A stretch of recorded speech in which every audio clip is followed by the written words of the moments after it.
So I know we're going into the holiday season, and I'm wondering if your family or your parents ever drive you nuts. Mine don't, of course not. They watch these videos. So I wanted to give you some tips because I think the holiday time is so incredibly special, but it also happens to be a time that can really activate and trigger people.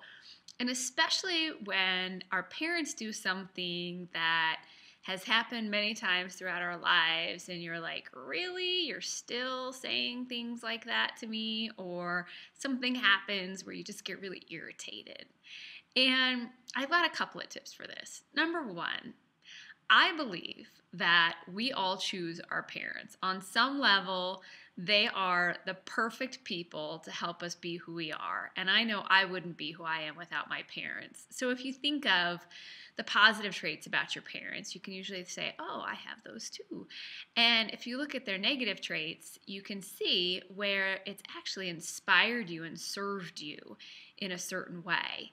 If your father was really cheap, you may be a little more generous. Or if your mom was really closed down and shut down, you might be really open and loving.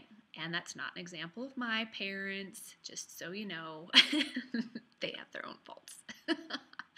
Anyway, their faults, or the things that we perceive as faults, are really the things that help make us who we are. And we can be really blessed and grateful for those things instead of being upset that our parents are that way. Look for the ways that it has served you in helping you to become who you are.